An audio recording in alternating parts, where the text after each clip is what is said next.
Hello friends, welcome to code lab. ये final video होने वाली है हमारे डेटा टाइप के लिए। तो इस वीडियो में हम डेटा टाइप का टॉपिक कंप्लीट करेंगे। तो चलिए चलते हैं VS कोड पे और जल्दी से बना लेते हैं हमारी न्यू फाइल जो होगी data type underscore final dot py. Okay, इसके पहले वाली वीडियो में हमने स्ट्रिंग सीखा, फिर हमने स्ट्रिंग को डिटेल में देखा, उसके बाद हमने लिस्ट देखा, लिस्ट भी डिटेल में स्टडी किया। ठीक है, और फिर आज हम ट्यूपल और डिक्शनरी को डिटेल में देखने वाले हैं।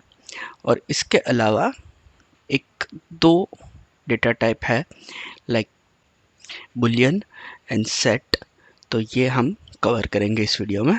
सबसे पहले देख लेते हैं बुलियन। ठीक है, बुलियन क्या होता है कि बुलियन के अंदर ट्रू और फॉल्स दो ही चीज़ होती है। ठीक है, अगर कोई चीज़ ट्रू है तो हम उसको लाइक इस तरह हम डिफाइन कर सकते हैं। ये देखते हैं बुलियन को। सबसे पहले हम एक वेरिएबल बना लेते हैं यस नाम का। ठीक है, ये वेरिएबल का नाम है। आप वेरिएबल का नाम कुछ भी रख सकते हैं अगर वो स्टैंडर्ड मीट करता है तो। ठीक है, ट्रू।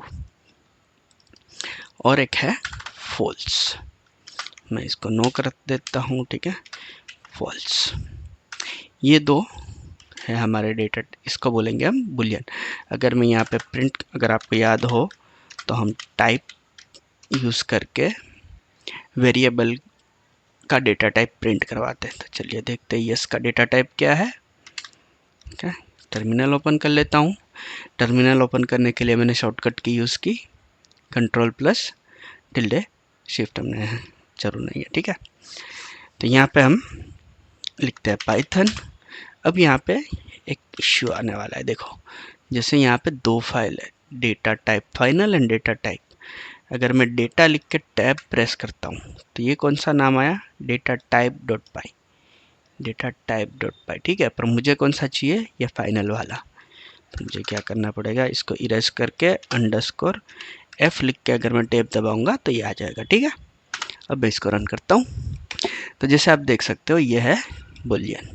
ठीक है, बुल वो डिनोट करता है पाइथन। ठीक है, इसको कहते हैं हम बुलियन। तो ये है बुलियन।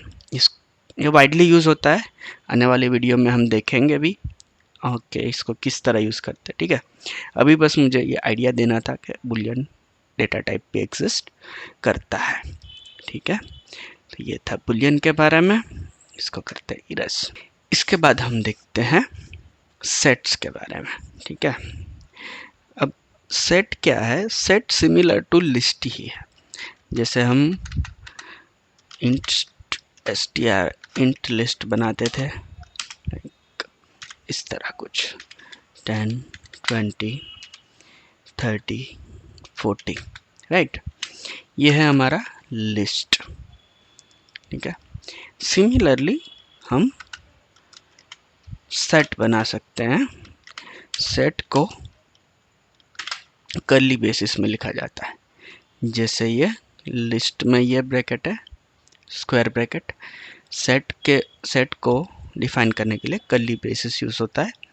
इसके अंदर भी हम जैसे लिस्ट में वैल्यू ऐड करते हैं, सिमिलरली इसमें वैल्यू ऐड कर सकते हैं। ठीक है, अब आप कहोगे कि अगर लिस्ट की तरह ही है तो इसकी ज़रूरत क्या है, राइट। तो सेट की ज़रूरत इसलिए है कि सेट जो है ये डुप्लीकेट एलिमेंट अलाउ नहीं करता है, जबकि लिस्ट डुप्लीकेट एलिमेंट अलाउ करता है। इससे क्या मतलब है हम देखते हैं। देखो, जैसे लिस्ट के अंदर 40 ऑलरेडी एग्जिस्ट है। ठीक है, अब मैं क्या करता हूँ, उसमें फिर से 40 ऐड करने का ट्राई करता हूँ। सबसे पहले हम प्रिंट करवाते हैं। अब मैं करता हूँ, हमें पता है डॉट अपेंड मेथड, राइट। तो डॉट अपेंड क्या करेगा, हम जो भी वैल्यू इसको देंगे वो इस लिस्ट के अंदर लास्ट में ऐड कर देगा। ठीक है, तो प्रिंट करते हैं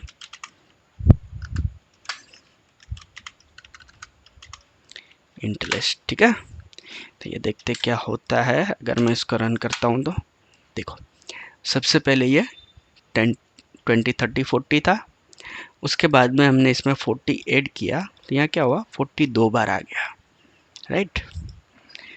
ये चीज़ लिस्ट के अंदर पॉसिबल है बट सेट के अंदर पॉसिबल नहीं है। वो किस तरह वो भी मैं दिखाता हूँ। सेट ये अलाउ नहीं करता है कि आप इसमें डुप्लीकेट एंट्री रखो। देखते हैं इसमें अगर मैं सेट में अगर मैं सिमिलर वैल्यू ऐड करूँ तो क्या होता है, ठीक है। तो हम करते हैं इंट अंडरस्कोर सेट, पहले प्रिंट करते हैं। अब हम करते हैं इंट सेट डॉट ऐड है, ठीक है। यहाँ पर नहीं है, ऐड है, तो मैं यहाँ पे ना देता हूँ 40, ठीक है। अब ये सेट में ऐड कर रहे हैं, आप देखो इंट सेट डॉट ऐड, ठीक है। तो ये ऐड कहाँ पे होगा, इंट सेट के अंदर ऐड होने जाएगा, ठीक है। देखते हैं सेट करने के बाद क्या होता है।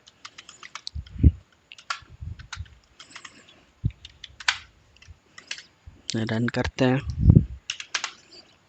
ठीक है। अब देखो जैसे यहाँ लिस्ट में ये पहले वाला हमारा ऑलरेडी है वो प्रिंट हुआ, इसमें 40 ऐड हो गया। पर अगर आप लिस्ट सेट में देखोगे तो सेट में देखो हमने यहाँ पे ऐड किया पर ये ऐड हुआ नहीं, ठीक है।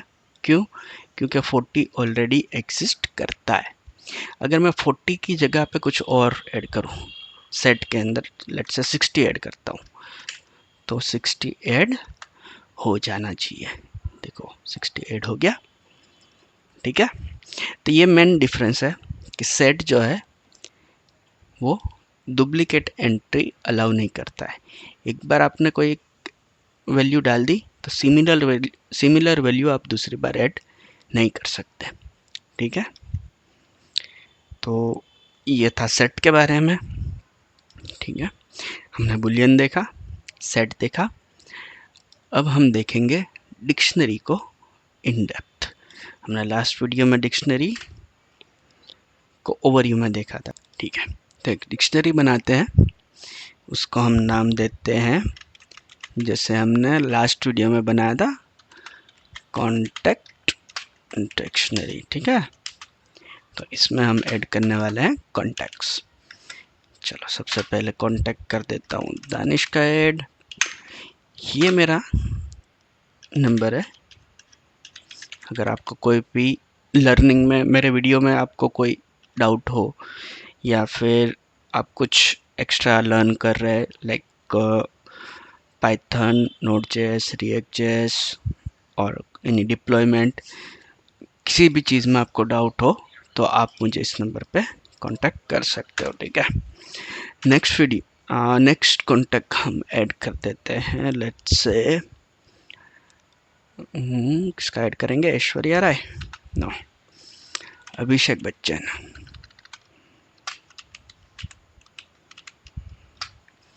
ठीक है। तो इसका नंबर है कुछ ये 1 2 3 4 5 6 7 8 9 10, ठीक है।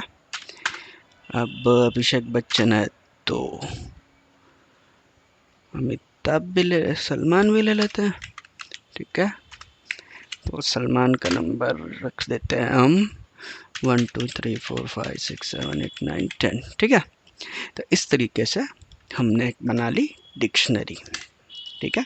तो हमने डिक्शनरी डिफाइन कर ली। आइए डिक्शनरी में अब क्या क्या मेथड मिलते हैं वो हम देख लेते हैं। अगर मैं कॉन्टैक्ट डिक्शनरी डॉट करूँगा तो VS कोड मुझे सारे सजेशन देगा, ठीक है। इसमें से हम पहले देख लेते हैं डॉट कीज।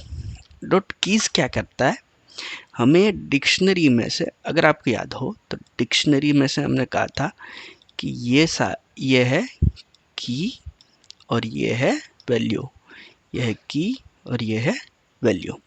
तो मैं डॉट कीज करूँगा तो मुझे ये सारी कीज मिल जाएगी, ठीक है। देखते हैं प्रिंट करके, प्रिंट की, ठीक है।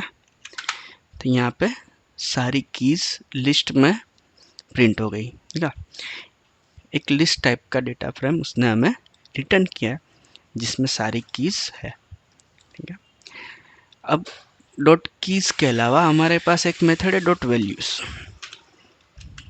ठीक है, अगर मैं डॉट वैल्यूज प्रिंट करवाऊंगा तो आपको क्या लगता है क्या मिलेगा? ठीक है, जैसे डॉट कीज करवाया था तो हमें सारी कीज मिली थी, डॉट वैल्यूज करवाएंगे तो हमें सारी वैल्यूज मिलेगी। ठीक है, ये कहाँ काम आएगा वो हम आगे देखेंगे। ठीक है, अभी हम सिर्फ देख रहे हैं कि इसमें हमें क्या क्या मिलता है।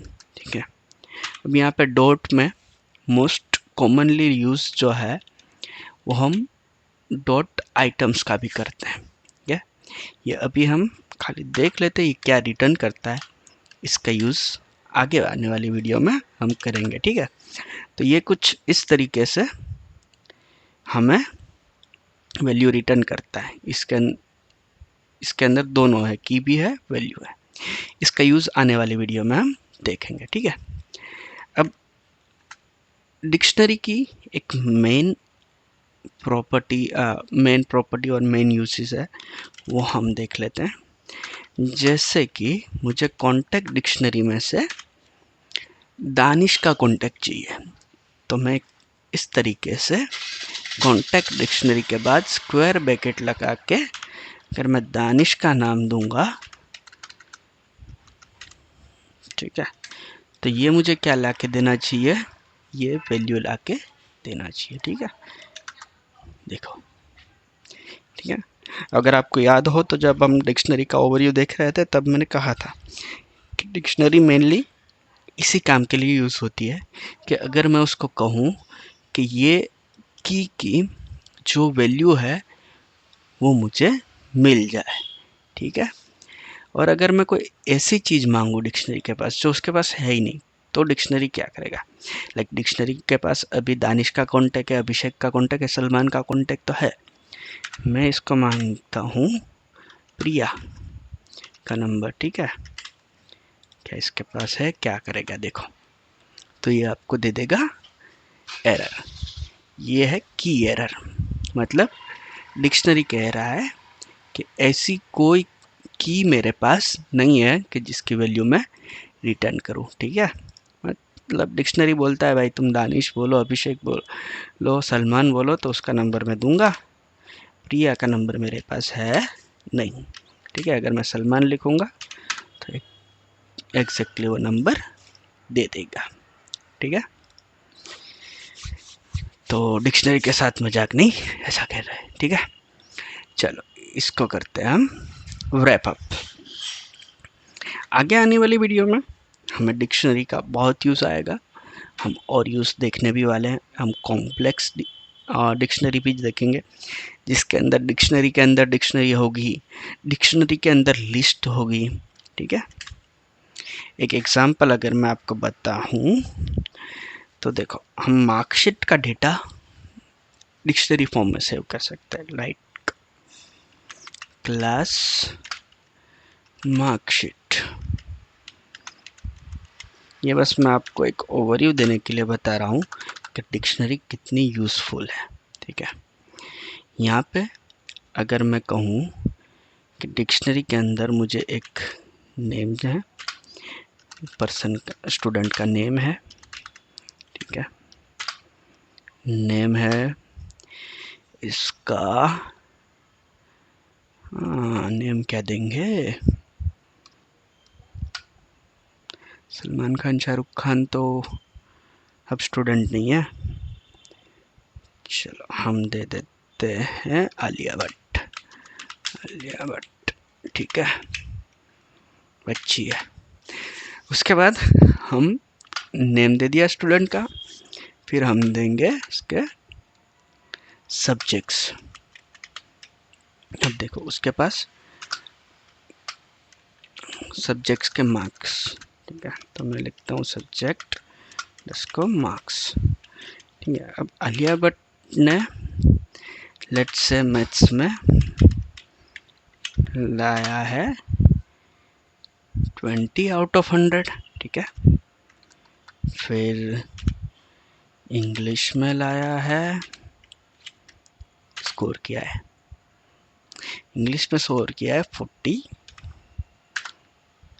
फेल ही कराएंगे। ठीक है, फिर हम ऐड करेंगे हिंदी, हिंदी तो उसको आता ही नहीं है। ठीक है, तो ठीक है, इसमें एक डिक्शनरी के अंदर आप देख रहे हो हमने कितना सारा डेटा ऐड कर दिया। एक डिक्शनरी के अंदर स्टूडेंट का नाम भी है, उसने सब्जेक्ट में कौन से सब्जेक्ट में कितना स्कोर किया वो भी है। उसके बाद भी अगर मुझे ऐड करना हो लाइक पेरेंट्स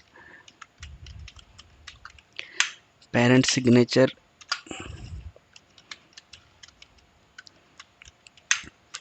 कंप्लीटेड और नॉट। ठीक है, तो यहाँ पे मैं लिख सकता हूँ ट्रू, पेरेंट सिग्नेचर के बदले लिख सकते हैं verified, reviewed by parents, reviewed, ignore the spelling bro, reviewed by parents. ठीक है, यहाँ पे मैं लिख सकता हूँ ट्रू या फॉल्स कि इसके पेरेंट्स ने उसके मार्क्स रिव्यू कर लिए या नहीं।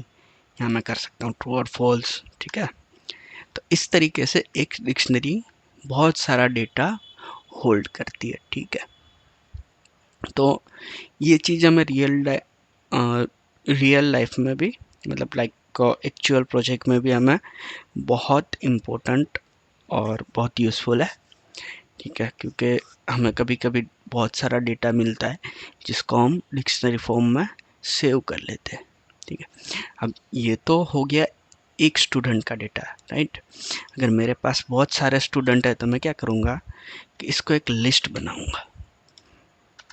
मैं जस्ट आपको एक ओवरव्यू दे रहा हूँ कि रियल वर्ल्ड में हम जब वर्क करेंगे तो जो हमने डेटा टाइप अभी देखे हैं वो रियल वर्ल्ड में एक साथ कंबाइन होके किस तरीके से हमें यूज़ में आते हैं। ये आलिया भट्ट की डिटेल थी। ठीक है, अब इसमें हम किसी और स्टूडेंट की भी डिटेल ऐड कर सकते हैं। लेट्स से मेरी, ठीक है, अपने भाई 100 में से 100 ही लाएंगे सब में। ठीक है, तो ये इस तरीके से हम एक लिस्ट के अंदर एक लिस्ट के अंदर हमने क्या किया, 2 डिक्शनरी बनाई। ठीक है, और वो एक डिक्शनरी एक स्टूडेंट का पूरा डेटा होल्ड करती है।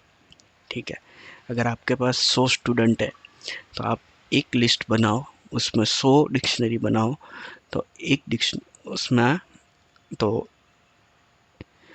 अगर आपके पास 100 स्टूडेंट है तो आप एक लिस्ट बनाओ, उसमें 100 डिक्शनरी बनाओ, तो आपका पूरा डेटा एक लिस्ट ऑफ डिक्शनरी में स्टोर हो जाएगा। ठीक है, तो ये सिर्फ एज एग्जांपल मैं दिखा रहा हूँ कि जब रियल वर्ल्ड में हम जब काम करेंगे तो सारे डेटा टाइप कंबाइन होके इस तरीके से मैजिक परफॉर्म करते हैं। ठीक है, तो अभी मैं इसको कर देता हूँ क्लियर।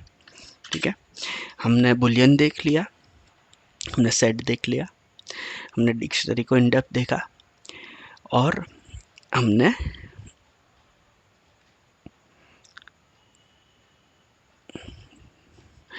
ठीक है, तो यहाँ पे हम करते हैं डेटा टाइप कंप्लीट। ठीक है, इसके अलावा भी कुछ डेटा टाइप हो सकते हैं पर फिलहाल हमारे लिए वो इम्पोर्टेंट नहीं है। जैसे जैसे हमें उसका यूज़ आता जाएगा वैसे वैसे हम सीखते जाएंगे। Okay, thank you guys, see you in next video, bye bye.